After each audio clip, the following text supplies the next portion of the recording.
Shubra, one of the oldest and most beautiful neighborhoods in Cairo, a place that breathes history and captures the true spirit of Egypt. Every street here has a story, and every corner carries the scent of people and warm memories. When you walk through Shubra, you feel like you've stepped into another world. The shop lights glowing, car horns echoing, and people constantly moving in every direction. In today's episode, we'll explore the heart of Shubra. We'll stroll through the main streets like Shubra Street, Rod El Farag Street, and Kolazi Street, and we'll also wander into the narrow inner streets, the local cafes, and the hidden alleys you'll only ever see here on our Streets channel. Don't forget to leave us your wonderful comments, hit the like button, and subscribe to the channel. Now, let's start our journey.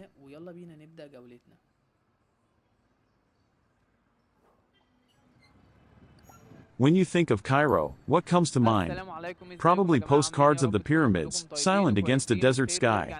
Maybe you picture quiet, dusty museum halls, filled with the gold of pharaohs. And don't get me wrong, that Cairo is magnificent. But it's only half the story. It's the Cairo that goes to bed early. But there's another Cairo. A Cairo that's not just alive, but absolutely electric. A city that truly wakes up when the sun goes down. Not in the tourist spots, but in the dense, winding, pulsing neighborhoods that are its true heart. This is a city of a million conversations, 1,000 sizzling grills, and an energy so thick you can almost taste it. Most people who come to Egypt see the pyramids and the museums, but the city's real pulse only starts racing after dark. Tonight, we're going straight into the heart of Shubra, a sprawling, legendary district in the north of the city. This is a neighborhood that never, ever sleeps, and we're here to show you the Cairo you won't find in any guidebook. This isn't about ancient history. This is about living, breathing history. This is the real heart of Cairo. We're here. Shubra, Cairo.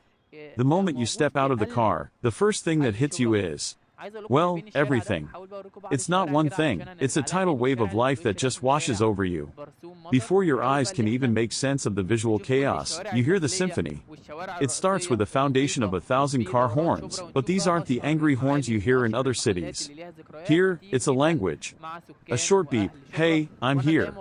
A longer honk, watch out, coming through. On top of that is the high-pitched buzz of motorbikes weaving through impossibly small gaps. And then comes the human layer, the shouts of vendors, the rhythmic calls announcing prices for everything from fresh mangoes to knockoff t-shirts. And under it all is the constant, powerful hum of thousands of people talking, laughing, and living their lives right out on the street. We're in the northern part of Cairo, in a district famous for being one of the most densely populated and culturally diverse places in the whole city. This isn't a place built for tourists. It wasn't designed for quiet reflection. It was designed for life, for commerce, and for millions of people to call home. Our mission tonight is simple. We want to find the pulse of this place. We want to understand why Shubra never seems to sleep. It's about 10 at night. The brutal heat of the day has finally broken, leaving this balmy, energetic coolness in the air that just pulls everyone outside. In most cities, this is when things start winding down. But here, it feels like the night is just getting started. You see it everywhere. Families are out for a stroll, their kids somehow still full of energy. Young guys are gathered at cafes, the sweet smell of shisha smoke mixing with exhaust fumes. Women are out shopping, expertly navigating the crowded sidewalks with bags in hand. This is a world away from the manicured lawns of the big hotels or the quiet reverence of the ancient temples. This is Cairo, raw, unfiltered, and at its most authentic. The energy isn't aggressive or intimidating, it's just there. It's an undeniable force that pulls you right into its current. The real question isn't just what is happening here, but why? What's the engine driving this relentless, nocturnal rhythm? That's what we're here to find out. We're putting the map away and just following the energy. Let's get lost. Alright, we've turned on to what has to be one of the main arteries of the neighborhood. I'm pretty sure this is Shubra Street itself, the grand old road that's been the backbone of this district for over a century. And it is absolute, glorious chaos. This is that sensory overload people talk about when they describe Cairo, but it's not a bad thing. It's life being lived at maximum volume. Let's just try to break it down. Visually, it's an explosion of light. Every single shop, no matter how tiny, is blazing with fluorescent and neon lights, each one trying to outshine its neighbor. You've got shoe stores with walls lined floor to ceiling with every style you can imagine, the plastic gleaming under the harsh white light. Next door is a mobile phone shop, its window a mess of blinking screens and colorful cases. Then a clothing store, with mannequins dressed in bright, glittering fabrics that almost seem to flutter in the breeze from the endless stream of people walking past. Above our heads, a tangled web of wires connects everything, with strings of bare light bulbs draped across the street, creating this canopy of light that turns the night sky a dull orange. There's zero urban planning here. It's just a kind of chaotic, organic beauty that's grown over decades. And the sound. The baseline is still that constant traffic. Cars, ancient-looking buses, and the three-wheeled tuk-tuks that are the lifeblood of these neighborhoods. They zip and weave, their little two-stroke engines making a buzzing sound that cuts through everything. But as you walk, you start to pick out individual threads of sound. From that cafe over there, you hear the percussive clicking of dominoes on a wooden table, a sound as Egyptian as the Nile. A little further down, music is blasting from a speaker perched in a shop doorway. Not Western pop, but the powerful voice of an Egyptian singer, full of passion. And you hear the vendors, each with their own unique call. Come see, best prices. Sweet mangoes, like honey. It's a chorus sung in Arabic, a symphony of commerce. But the most overwhelming part is the sheer river of humanity. The sidewalks aren't big enough, so people spill out onto the road, forcing cars to navigate a constantly shifting maze of pedestrians. We're all moving together in this dense, flowing mass. You have to walk with purpose, just to become part of the current. You'll see a mother skillfully steering a stroller through the crowd, teenage girls laughing and checking their phones, and elderly men in traditional galabayas walking with a slow, dignified pace that seems to command its own pocket of space in the chaos. What's really striking is that nobody seems stressed.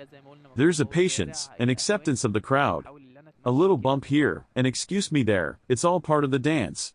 In a city like New York or London, this level of crowding and noise would lead to frayed tempers. Here, it just feels like a collective experience. It feels like community. People aren't just passing through this street to get from A to B. This street is the destination. It's the living room, the shopping mall, and the social club of Shubra, all rolled into one impossibly vibrant package. Every storefront, every face in the crowd, looks like it has a story. And this happens every single night. This is just normal. Okay, this main street is incredible, but the energy seems to be even more concentrated down these smaller side streets. You can see them branching off, narrower and darker, but somehow even more alive. I can smell something amazing coming from down there. A mix of spices and grilled food. Let's go. We have to see what's down there. Wow. Okay, the whole atmosphere just shifted. If the main street was a river, this is a whirlpool. We've stepped into what is clearly a local market. The path has narrowed so much you can practically touch both sides, and the canopy of lights has been replaced by single bulbs hanging over each stall, creating these dramatic pools of light and shadow. The sound is more intimate here. The roar of traffic is gone, replaced by the intense, close-quarters hustle of the market. You can hear the sizzle of oil in a pan, the rhythmic thud of a butcher's cleaver, and the sharp, energetic back and forth of bargaining. This feels like we've gone a layer deeper. And the smells are just intoxicating. Over here, a stall is piled high with pyramids of spices. You get hit by the earthy warmth of cumin, the sweet perfume of cinnamon, and the sharp, citrusy scent of dried coriander. It's so potent it almost makes you sneeze. A few feet away, a guy is standing over a huge grill, fanning the coals and sending up clouds of smoke that smell of rich, savory grilled meat. Then you walk past a bakery, and you're wrapped in the warm, comforting scent of fresh bread being pulled from the oven. It's a sensory journey just walking 10 feet. Look at what's for sale. It's everything you could possibly need to live. There are mountains of fresh vegetables, glistening tomatoes, purple onions, heaps of green herbs. There are stalls selling pots, pans, and plastic buckets in every color imaginable. There are tables piled with colorful textiles and simple clothes. This is not a market for souvenirs. This is a market for life. I have to try and buy something, just to be part of it. Let's get some nuts from this vendor. He has these huge sacks filled with almonds, pistachios, and roasted chickpeas. I'll just point and smile. The vendor, a man who looks like he's been here for 50 years, gives a warm, crinkle-eyed smile back. He doesn't speak English, and my Arabic is pathetic, but we communicate just fine with gestures. He scoops a small bag full, weighs it on an old-fashioned scale, and holds up his fingers to show the price. The exchange is simple and human.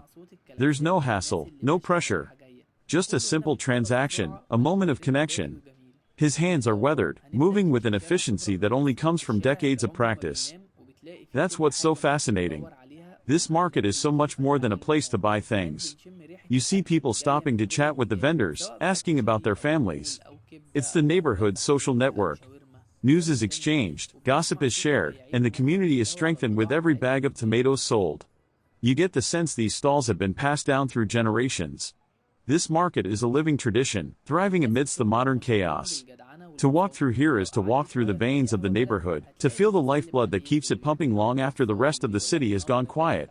You know, swept up in all this incredible, relentless energy, it's almost impossible to imagine this place was ever anything but this. Every inch is filled with concrete, people, and life. But it's wild to think that Shubra wasn't born from this chaos. It was born from the grand vision of one incredibly powerful man. Just for a second, let's step out of the current and look back. We have to go back over 200 years, to the early 1800s. Egypt was being dragged into the modern age by its ambitious ruler, Muhammad Ali Pasha, the man they call the founder of modern Egypt. His seat of power was the ancient citadel, but he wanted an escape. A place to get away from the heat and formality of the city, a grand estate where he could build a new vision of luxury. And he chose this area, which was then just fields and a small village on the Nile. He laid down a new grand boulevard, the very same Shubra street we were just on, stretching for miles to his new palace. That palace, the Muhammad Ali Palace in Shubra, was a revolution. Finished around 1821, it wasn't a traditional fortress. It was a stunning, innovative fusion of styles, mixing European elegance with an Islamic soul, grand halls, intricate details, and magnificent gardens. But the most incredible part, the thing that must have seemed like pure magic back then, was the lighting. Muhammad Ali hired an English engineer to install one of the first modern gas lighting systems in all of Egypt. Can you imagine? In an age of oil lamps and candles, this sprawling palace and its gardens suddenly blazed with bright, steady light. A writer at the time said it looked like a bright pearl dispersing the darkness of the night. It was a symbol of a new era.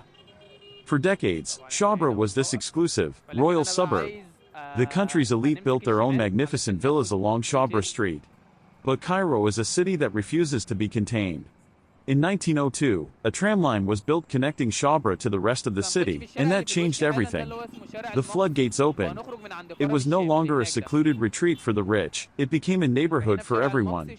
The grand gardens were sold off and replaced by apartment buildings. The palaces were repurposed. The working and middle classes moved in, bringing their energy, their commerce, and their cultures. Shubra transformed from a royal garden into a cosmopolitan, urban melting pot. It famously became home to one of Cairo's largest Coptic Christian communities, and the stories of Muslims and Christians living side by side, sharing festivals and daily life, are legendary here. It's a place known for its tolerance. And that palace? The one that started it all? It's still here. After falling into disrepair, it was beautifully restored and reopened as a museum, a quiet reminder of Shubra's royal past, now completely swallowed by the vibrant, chaotic city it spawned. So when you stand on these streets tonight, amidst the noise and the crowds, you're standing in a place of incredible transformation. The single bright pearl he built has exploded into a galaxy of a million smaller lights, each one a shop, a home, a life being lived. That history is still here, buried just beneath the surface. All that history makes you hungry. And there's no better way to connect with a place than through its food. The smells that have been teasing us all night are impossible to ignore any longer. It's time to find some classic Shubra street food. The options are overwhelming in the best possible way. Every few feet, there's another vendor, another cloud of delicious smoke, another symphony of sizzling. You see men expertly flipping skewers of kofta on long grills, the fat dripping onto the coals and erupting in a flare of smoke and flame. You see huge, rotating spits of shawarma, layers of chicken and beef being carved with long knives. There are giant pans of bubbling oil where falafel, or tamaya, as they're called here, are fried to a perfect golden brown. And everywhere, you smell fresh baked aish baladi, the Egyptian flatbread that's the essential vehicle for pretty much everything. Let's stop here. This place is just a tiny cart, but it has a huge line, always the best sign. They're making one thing and one thing only, hawashi. If you've never had it, hawashi is one of Egypt's greatest gifts to the world. It's spiced minced meat, packed with onions and peppers, stuffed inside a round of flatbread, and then baked until the bread is crispy and has soaked up all the juices. It is, in a word, perfection. The man making them is a master. He moves with this fluid, practiced rhythm. He grabs a ball of the meat mix, flattens it into the bread, brushes the outside with oil, and slaps it onto a hot, domed oven. He's got dozens of them cooking at once. The air is thick with the smell of toasted bread, sizzling beef, and fragrant spices. Okay, here we go. It's handed to you piping hot, wrapped in a simple piece of paper. It's almost too hot to hold. The first bite is just wow. The bread is crunchy on the outside, but the inside is soft and chewy, soaked with the savory juices. Then you hit the filling. It is so flavorful. You taste the cumin and black pepper, the sweetness of the cooked onions, and a little kick of chili. It's greasy in the most wonderful way possible. It's hearty, simple, and utterly delicious. This isn't fine dining, this is soul dining. This is the food that fuels the city. As I'm standing here, eating this incredible sandwich, I'm watching families gather around these food carts. Food here isn't just fuel, it's the centerpiece of social life. People don't just grab their food and leave, they linger, they talk, they share. It's how they connect at the end of a long day. This simple, perfect hawashi isn't just a snack. It's a taste of the community. It's warm, it's generous, and it's completely, unapologetically real. This is the real story. It's the warmth and resilience of the people who call this place home.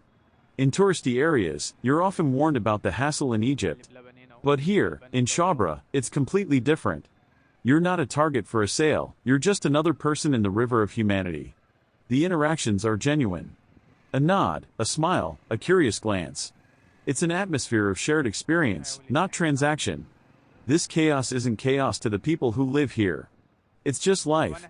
It's the vibrant, noisy, messy, beautiful business of millions of lives being lived right on top of each other.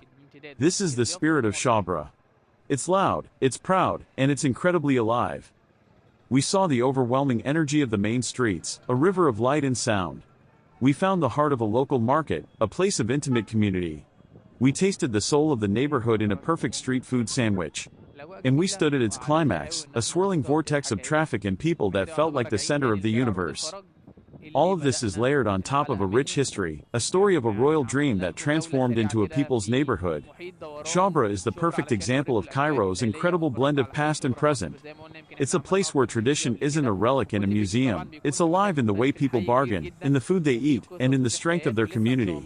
This is the Cairo so many visitors miss. They see the monuments, but they miss the life. They see the history of the dead, but they miss the history being written every single night by the living. So why does Shubra never sleep? Because it's a home. It's a community that thrives on connection, on energy, on the simple act of being together. It never sleeps because it's too full of life to ever be truly quiet. This isn't chaos. This is the powerful, undeniable, and beautiful rhythm of the real heart of Cairo.